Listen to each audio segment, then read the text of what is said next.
Hello everyone, my name is Nuvela and welcome to another video. This is the second part of a two-part series in which I'm trying to teach you on how to create more visually attractive worlds. In the first part, I showed you everything about pathways and different block palettes for you to use to create visually attractive roads to connect your builds together. In this second part of the series, I'm going to show you a ton of decorations and I'm going to show you how to fill in the gaps in between your builds and the roads that you have created. Because there's always some space left in between your pathways and your builds, so why not fill it with something pretty and useful? I'm going to showcase over 20 different decorations that you can use as inspiration, and I will showcase some of these decorations in the village transformation that I did in the first part of this series to really finish it off and make it feel even more alive. So without further ado, let's head into it. Let's go! Now, first off, create a marketplace in the center square of your village. Indicate different kinds of stalls using different colors. Use item frames to show which items to trade for here, and store the items you want to trade in the barrels or chests around the market stall. Do make sure though that no mobs can enter these market stalls and kill your villagers. You can use trapdoors, for example, or fence gates underneath the roof. Next up is a message board. You can use this to indicate different kind of projects you're working on in your world, or you can leave messages for fellow players on the server. You can also use hanging signs and normal signs to indicate which way some of your builds are. And do note that there are two sides to each sign nowadays, so you can indicate different things on each side. Then we've got a stable. Especially early game, traveling by horse is one of the fastest ways to get around, so you want a proper home for your four-legged friend. Make sure that you have a lead nearby to bind it to a pole, and whenever you are ready to go, you can just hop on and travel the world. Make yourself a crafting area. Place all of the different kind of workstations in just one wall and make it look a little bit fancy.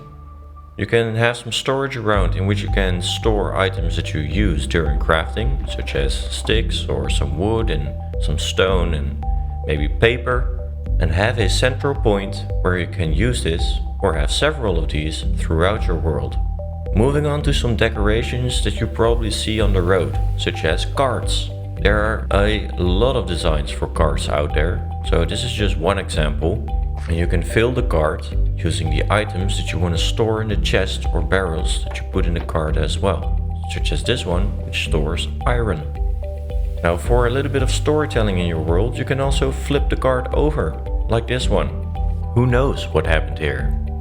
Anyway, it does look interesting, doesn't it? Next up, we have a campsite, which is mainly inspired by Gorillo, a fellow YouTuber who has been a huge inspiration to me throughout the years. You can build this when you start a new world to indicate that this is your first camping spot, or when you're building out into new biomes and you want to have a starting area from which you are going to build, I don't know, a huge village, for example. Something that always works is a natural pond. You can customize this any way you like, fill it with fish, surround it with flowers, and make a little bit of a waterfall or a statue in the water, and make it even more calm with some flowing water sounds. Related to the natural ponds are bridges. There are tons of designs of bridges out there. I'm showcasing a bridge made by Gorillo, and I got a design here that I made of my own, which has a roof over it and is traversable by boat as well. In your farm fields, you can use all kinds of decorations to cover up the water that you need to irrigate your crops. You can use a little windmill, for example, or you can just use a trapdoor on top of a composter to give it a lid. You can use barrels for storage, a custom pumpkin, just put some hay bales, or you can use a scarecrow, of course.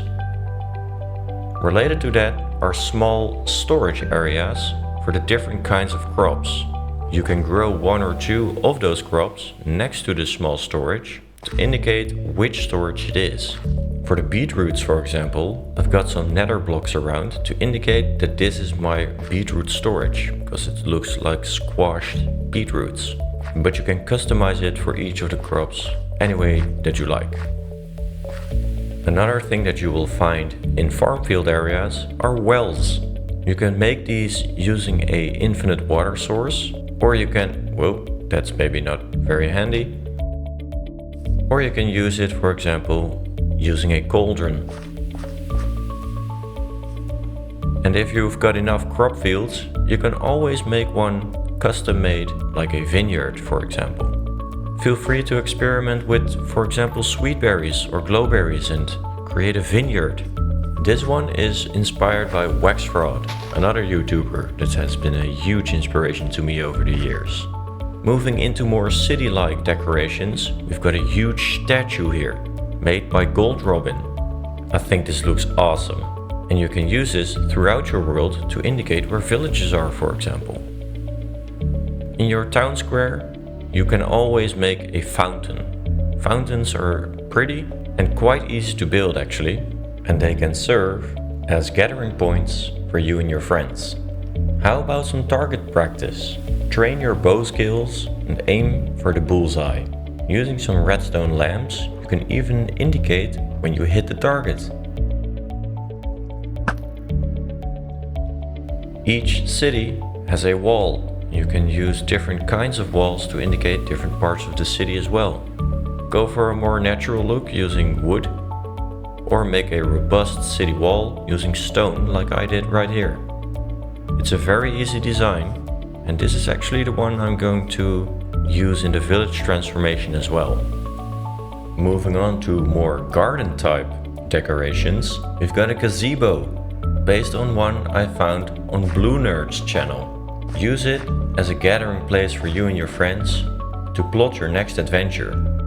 You can create gardens very easily and indicate where they are using some slabs or upside down stairs, and in that way create different levels of flowers. Place down some beehives around your gardens and watch the bees pollinate your flowers and perhaps even your crops. Create an archway out of leaves and flowers as an entryway into, for example, a park. Create some houses for your pets, for example, for your parrot or for your dogs. They also deserve a place of their own, so why not create it for them? Usually inspired by Gorillo, this one.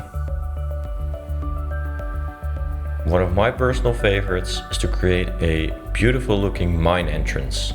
This one's pretty much based on one I found on Avaman's channel, but it's really easy to build actually. It also includes some storage area and some blast furnaces, and it includes an automatic rail system to travel faster downwards and upwards. You can even include an automatic loading system and unloading system to automatically transport your goodies from downstairs to up here. Kind of a no-brainer this one, but custom trees. You can use different block palettes to create custom trees around your world. And for this I like to use diorite in birch trees, spruce in oak trees, and I like to use dark oak for spruce trees. So you will need a different type of wood to create the tree as it is in real life. Now, once you have some farms in your world, you will probably have some AFK spots. Why not make these look pretty as well? Create an airplane. Or, and this is a bit more frequent, build an air balloon. There are tons of designs out there. These were just made by me. And with that, you have a bunch of ideas to decorate your world with. Some are useful, some are just for the aesthetics, but you can use this to fill in the gaps in between your pathways and your buildings. Now that we have all of this inspiration, let's see how we can use that in our village transformation of part 1 of this series. I'm gonna start off by building a city wall, the one that I showed earlier.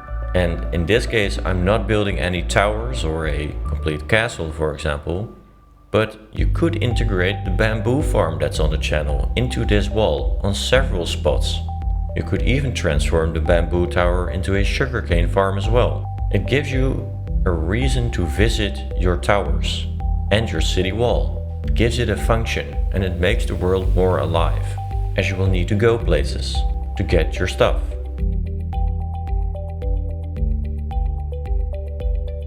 After I'm done with the wall, I'm creating a garden-like area with a couple of beehives in front of the honey farm, which is the greenhouse you can see in the back right here. There's an entryway towards this area using the archway, and you can also manually harvest these beehives for honey or honeycomb. Next up I have this area right here in which I want to create a natural pond, and if you make this big enough and deep enough, it can also serve as a fishing pond. Next to the entryway towards the city, I'm building a stable for my horse, so that whenever I'm going out for travel, I can just hop onto my horse and ride out of the city. On the other side of the road, I'm building a gazebo. When I'm going out into the world, I want to make some plans beforehand, and I want to look at the map, which I'm going to place on the table right here.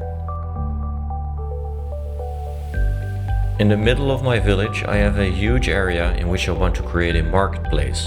And the marketplace won't be finished without a fountain in the middle. I'm creating a couple of market stalls with different colors to indicate different types of wares that I can buy or sell in these stalls.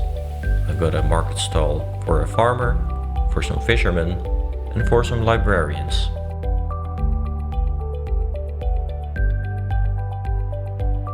As this is the center of my city, I also want to create the message board right here. And finally, I'm creating a little bit of storage around in which I can store the goods that I want to trade with my villagers. Next to the moss factory, I want to create some gardens using different types of flowers, and I want to extend those gardens alongside the concrete farm as well. Moving out of town and going into the farm field area, I'm creating some mini storage as I showed you earlier.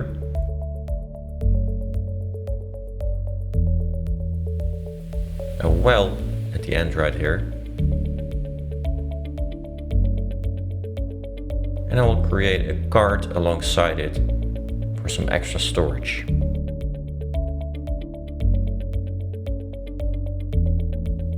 And finally, on the other side of town, outside of the city gates, I want to create a little bit of a campsite for travelers, for example, who can stay the night outside of town and who aren't welcome yet into the city. Using these small builds, you can really make a story around your world. And remember, this is a matter of taste, so you can do whatever you like and you don't have to build this block by block. I hope that you find the tips in this video helpful and that you can use it to create more immersive worlds on your own. Try out your own style, and trust me, you will get better at this. Anyway, that's it for me for now. This is the end of a 2-part series. I hope that you have a ton of inspiration and learned something new about Minecraft today. I hope to see you in the next video. Leave a like if you enjoyed it, leave a comment if you have any questions, and stick around. Consider subscribing. All decorations will be available to YouTube members, and feel free to join our Discord server. We've nearly got 500 people on there already, which is a crazy number if you ask me. Anyway, that's it for me. See you in the next one, and have a great day. Cheers!